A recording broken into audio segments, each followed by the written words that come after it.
The third way we build trust online is, I feel, having brands of trust. So if you do business with Microsoft or Google or some big brands, put their logo on the top of the page. So when people land on your page, they automatically see brands they trust.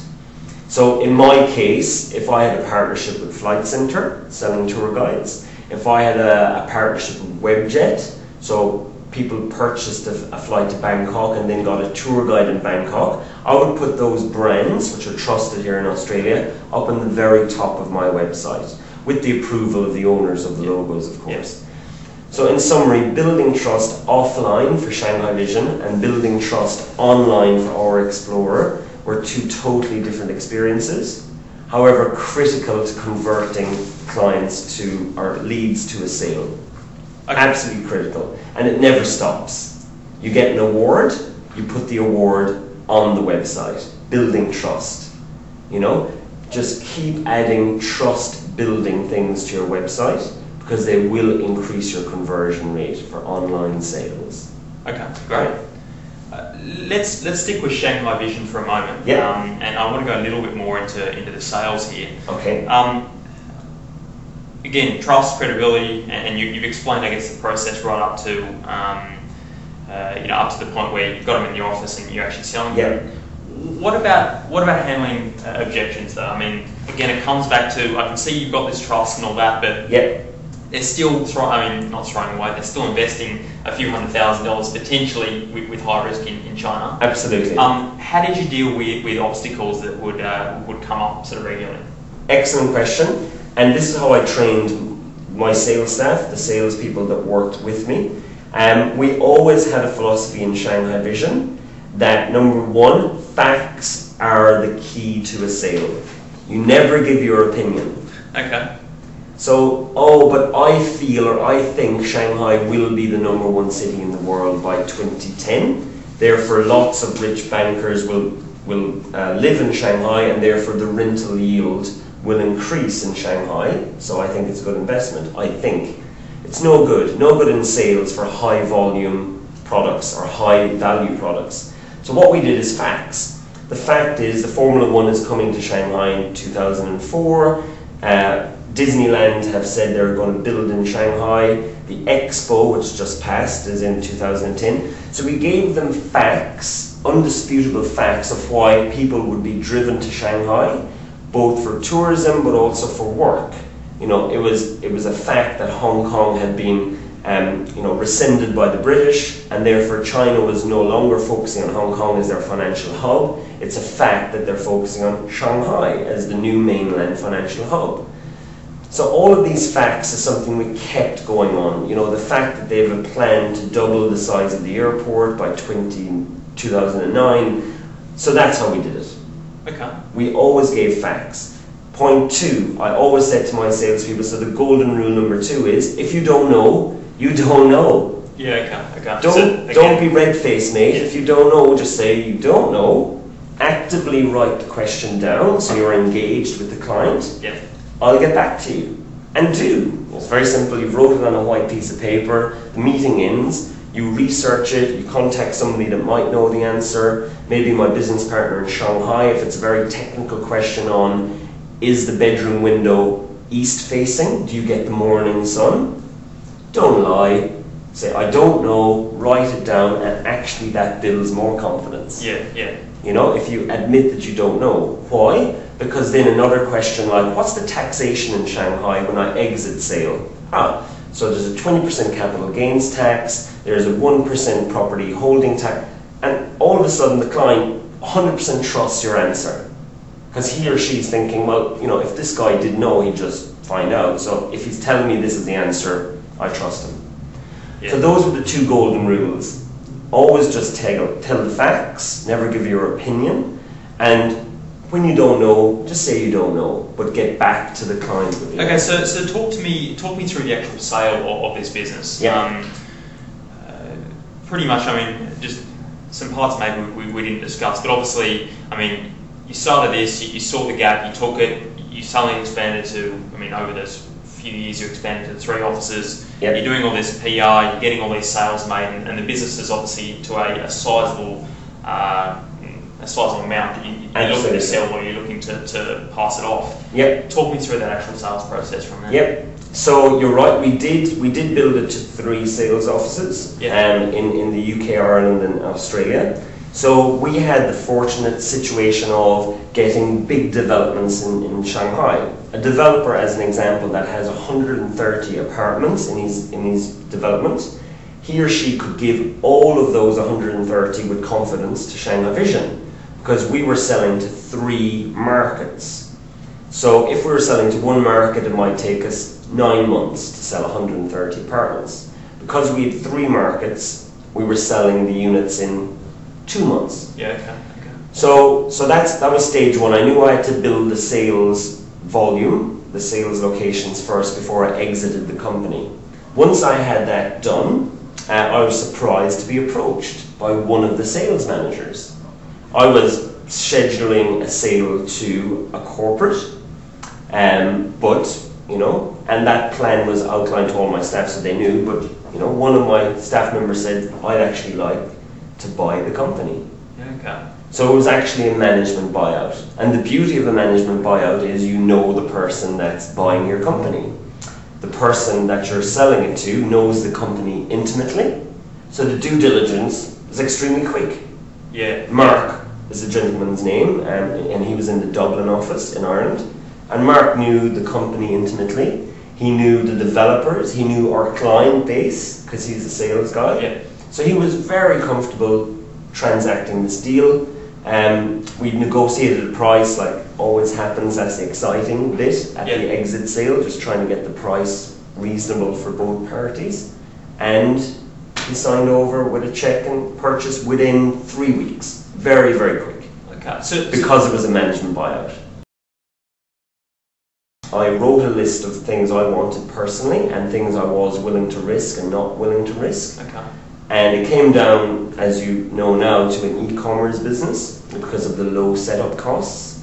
Why travel? You know what, it just happened. It was over a 18-month period of looking to find another business. And it just happened when I was traveling myself. I was in South America, had a couple of tour guides because I didn't speak Spanish. I still don't speak Spanish. And I was amazed by the value they gave me to my trip. I ask questions a lot, so I think that will help your audience. If you ask a lot of questions and you're observant, that will help you find a business and find a niche out there. So I asked the question of, how do you get clients, Mr. Tour Guide? And he said, oh, from the local travel agent and the local hotel. And I said, wow, how much did it charge you, if you don't mind me asking? And they said, oh, up to 30% of my income. So if I paid $100 for a day, that tour guide would only get $70. And I think, wow, that's pretty expensive as a percentage. How do you get online bookings? The whole e-commerce online craze, it's a lot cheaper, but also you get a worldwide audience booking your services here in Bolivia. He said, no, I have no online profile. So one thing led to another. I did some research, as you do once the light bulb moment happens, and I found that there was no viable competitor out there. Yeah, okay. And then it goes on from that. So, in summary, I just wrote down clearly what I wanted out of the business, and then during the process of the 18 months, I asked a lot of questions, I met a lot of people, there was a lot of coffees had, and you just keep observing. One thing, just if I have a catchphrase here, would be listen to complaints. Listen to your friends and family complaining, because a complaint equals an opportunity. Yeah. So if people are saying, oh, this chair, my back is killing me, you might think of looking into a chair that supports the posture of a person and is designed to the curvature of their back. So listen to complaints. Yeah. I'm always losing my eraser when I'm writing with my pencil, and some bright spark said, why don't we put the eraser on the top of the pencil so you never lose it? Yeah. So again, if you think about it, lots of these concepts are made from people listening to complaints. and finding a solution to correct that complaint. Okay. So that might help people find a business opportunity. Yeah, it certainly will, I imagine. And obviously, in your case, you saw this gap as you've explained. Yeah. Pretty much talk me through day one. Like, how did you actually turn that into a business? How did you turn that idea into a business and then grow it from there? I take a deep breath and a sigh. It's a long process. And I know we always hear about this throwaway statement, have your projected revenue, double your projected expenses, and that's probably what your business will be like. And it's true, because you cannot plan for the fact that your first employee, she may get pregnant. Your first employee may have personal issues and leave and a lot of knowledge, and then you have to, so you're on the back foot. You can't plan for that in a business plan. So my process took a long time for our Explorer. I divided it into 3 stages. One is build the website. Yes. So that's like having your shop front on Castlereagh Street. Okay. 2 is get product. So fill the shop with handbags, for example. Yeah. Unless you have quality product, you can't obviously invite clients. Yeah, yeah. So once you quality product, step 2, then step 3, the final step, which is attract clients into your shop. My example, attract clients to my website. So 1, 2, 3 is build a website, put a lot of quality, unique product on the website, and then 3 is drive traffic. So, step 1, just to let the audience know, I feel step 2 was the most difficult, getting quality products. So I'll just quickly go through them. Step 1, build a website. I tried to build it overseas, it failed. Okay. I think these products like Elance, outsourcing the building of your website, are great if it's a non-complicated website. If it has less than 15 pages and there's no e-commerce element to the website, perfect. Or if you're doing a logo for your company, brilliant. Outsource it to a foreign country and get it done for very cheap. However, if it's a very complex e-commerce site, which ourexplorer.com is, you really need to have daily interaction with the developers. Yeah. Because you're always thinking of cool new ideas. And to communicate that through English in written form, some is lost in translation and it's slow. Whereas if you do a brainstorm and say, I was thinking last night, to build trust in my tour guides, why don't we add a license? So if the tour guide has a professional certification or a license, we should add that to their profile. Yeah. And then the developer says, that's great, why don't we add client reviews? So when a client books this tour guide, he or she can come back and rate the tour guide out of 5 and write a little comment. I came from a cruise ship and I used this tour guide in Shanghai, and it was, and only that can happen face to face very quickly. Yeah, because remember, competitors are running behind you trying to catch up as well. Yeah. So, long story short, tried to build a website abroad, failed, and I wasted a lot of money. Yeah. Built it here in Sydney where I live, and it took only 4 to 5 months, but a quality in product. Okay. So that was my lesson learned from building the website. It was an expensive lesson, both in time and money. Okay. So finally we had this website. So I thought, wow, what do we do now? We have to get quality, unique product. So for whatif.com, that's hotels. For stays, it's bed and breakfasts and rental properties. Realestate.com, again, you know what product is. For our Explorer, our product was tour guides. Yeah. We had to get thousands and thousands of tour guides to register, to upload a photograph, to say what their price was, to say what their speciality was, museums or restaurants or nightclubs or whatever, a history, to upload their license, etc. We also just didn't need it for one country, like the United Kingdom. We wanted tour guides in 100 countries, hopefully 200 countries around the world. Yeah.